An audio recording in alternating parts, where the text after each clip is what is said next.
Hello, everybody. My name is Luke Charlier, and I am the music director for University Pulse. Today, I'm joined by Pintooth, a local artist from Boise, and we're interviewing him today. Everyone say hi, Pintooth. Hello. My first question for you, Pintooth, is how would you describe the music that you make? Um, got quite a bit of variety. I do a little bit of dubstep, UK garage, jungle, footwork, drum and bass, and just whatever I feel like producing, really. I guess kind of building off of that is like, what artists do you see as the most influential for your sound today? Um, it's pretty. There's another got a lot of variety there too. I guess it's a little lately. It's been a little less artists. I guess I'll just name a few though. Like Noisia is probably one of the big pivotal artists for me to listen to. LTJ Bookham, it's a 90s drum and bass and jungle producer.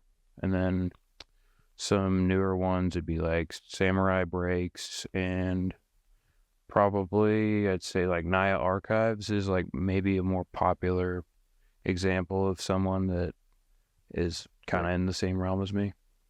Yeah, so you just like really tapped into the ins and outs of like every little niche of the electronic like world, I guess. Yeah, definitely. Like, I mean, being a DJ as well as a music producer, but I've got to go find a lot of really cool music to play. So, Yeah, for sure. Next question is pretty similar. Can you name any specific albums that you would say are influential to not just your music, but your life in general? uh, let's say Outer Edges by Noisia is a pretty big one. That was kind of something that changed the course of how I made music and like the kind of music I made and listened to. And then I guess just to off the like kind of off the electronic music, one that I've been listening to a lot recently is There Is a Well by Shallow Water. It's a pretty good like rock, like kind of somber, I'd say kind of indie rock album. It's I pretty don't good. think I've heard of that, so I guess I just got recommended some new music. There you go. Next question is, can you explain like the backstory behind your name? Um, there's not really a backstory, it just kind of sounded cool. I've tried to come up with a way to talk about how it came from the ether, but just kind of neat. Yeah, It sounded neat. just came up in your head one day and you just used it. Yeah. Sometimes it's as simple as that. It doesn't have to be some deep explanation. Yeah. When did you start making music? Um, I started in, I'd say probably 2014-ish, maybe. That's at least the first time I got like a proper DAW, like a just to start working on beats and stuff. I started making like I guess like heavier bass music, like kind of the more Skrillex sounding dubstep at first, but as my taste changed and I grew up a little bit, I started producing just a little bit different, like kind of stuff like about high school, 2019 or so. Dang. Yeah. So you've been doing this for a decade now, basically. Yeah, I mean, I've only been good at it for about maybe 5 years, but Yeah, I mean, you got to start somewhere at least. yeah. Next question is like your single covers and Instagram account have like a very like consistent aesthetic along with the stickers that you gave me.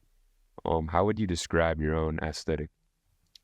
I definitely pull from like a lot of like vaporwave and kind of like I guess analog aesthetics as well as like old school like rave artwork and like kind of the Y2K stuff, like graphic design styles. I don't know. I pretty much do everything on my own just to keep it cohesive, like you're saying. Do you do your own graphic design? Yeah. Yeah, that's nice. I always respect when someone like makes their own covers and stuff because like it's like they're making their entire like identity into their music. It's not just the music, it's also the album covers, it's also the social media aspect. It's like you really get to understand the picture that they're trying to paint. Yeah. So I saw that you got to perform at True Fort Music Hall, and I also learned that you performed at True Fort, the festival itself. I did not know that before. How would you describe that experience? It was pretty cool. Definitely kind of felt like me working on music is actually starting to do something after years of kind of just like it being just a hobby. Yeah. So that was cool. I definitely was really stoked about the last gig I had at Treefort Music Hall because I got to open up for some pretty inspirational artists for me. One of them being Turned In Sound. They're a really cool group, and they played some of my music last year. Oh, that's So, nice. yeah.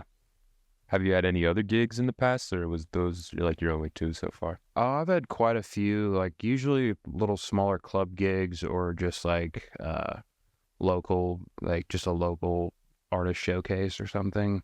Yeah. Just a few things here and there. I played at Connection Music Festival outside Boise and Horseshoe Bend the past 2 summers, Oh, really? and that was In Horseshoe Bend? I didn't even know they had a festival. yeah. It's like out in the forest, out in like a zipline park area. It's like it's a really cool little spot, but Yeah, I bet. big fat sound systems out in the woods. It's just a fun time. Do you have any other like gigs lined up in the future, or Actually, next weekend I'm going to perform at Cascade Equinox Festival out in Redmond, Oregon. Redmond, Oregon? It's right near Bend. So Dang, you're performing out of state now. yeah. If your music could be featured in a movie, what would that movie be like? You can name any pre-existing movies if you want, or you can just make something up, either or. Um, I'd really like to be in like the background of like a car chase scene or something like that. I don't know, just something like in some sort of like '90s, like really like kind of techno sci-fi movie. Maybe that would Yeah. probably be pretty cool. Yeah, like a car chase scene in like Tron or something like that. Yeah, that would be neat. If you could collaborate with any artist, alive, dead, fictional, who would you collaborate with? Hmm. I don't know. I would maybe see what, at least just maybe ask what Jimi Hendrix thinks of Jungle. That's about Yeah. it. I feel like he might have like a brain aneurysm or something, just because like it's just like such a evolution of sound, like 30 years removed, and it's just like man, it's just not even heard anything close to like that. Yeah, I mean, You'd probably like it though. he probably would dig it, or at least find something cool about it. Yeah, for sure. Yeah, that'd be crazy, like a jungle like break beat with like a crazy guitar solo from Jimi Hendrix. Just the most soulful guitar lick you've ever heard over just some almond breaks. Yeah, So that'd be nice. that'd be sick. What's your thoughts on like the local electronic scene in Boise? It's definitely better than when I was in high school, I'd say. It's growing. There's a lot of actually like very talented people. I've got a lot of great friends that make music around here, and it's been really popping lately. I just love to see it. Yeah. I love to see it. What's next for Pintooth? Um, I don't know. I guess we just got to find that out. Dang, no spoilers. No spoilers. How would you hope to like evolve your sound further with your next like release or like DJ set or whatever you have next? Um, I guess my sound's recently been kind of going towards 160 BPM. Like, uh, I guess best way to describe it would be like jungle mixed with like speed funk. It's like kind of speed funk, kind of just fast groovy stuff. I've got, well, I guess here's one spoiler.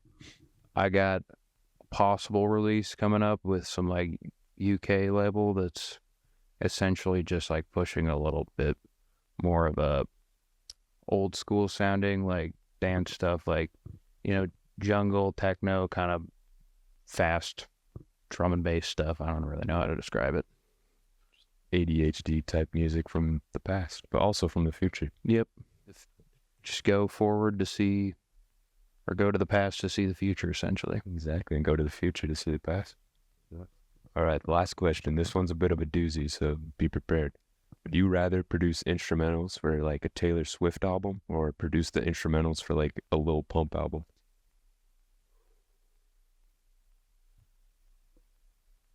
I think I think I'd have to do Lil Pump for the simple fact that I could maybe somehow figure out how to get him to like rap over something that's not just a blown out distorted trap beat. Yeah. I feel like Taylor Swift would not let me make drum and bass or 140 for her to sing over. Yeah. I mean, you'd get the bag with Taylor Swift though. Yeah, but I would not have the self-respect, unfortunately. You know, I mean, there's a lot of respect in that. You know, if you're not taking the money over what you think you could make the, you know, like your best art possible. So, Yes, I produced Taylor Swift, but at what cost? exactly. Well, I don't have any other questions for you. Do you have any questions for me? Um, what's your favorite Esprit track? A spree track? Dude, I like Seal a lot. Very nice. I like the satin sheets. The can which forget which tune it is. It's the Satin Sheets remix he has. Yeah. It's like one of my favorite. I've been closing sets with that lately. Oh, nice. It's very nice. Did you see him when he came to Boise? No, I was actually performing a show that night. It was the most unfortunate conflict of timing I've ever had. Yeah, I mean, you got to do what you got to do. Well, thanks for watching. Go check out Pintooth's music. Go check him out in what was the town in Oregon? Redmond or Redmond. Bend.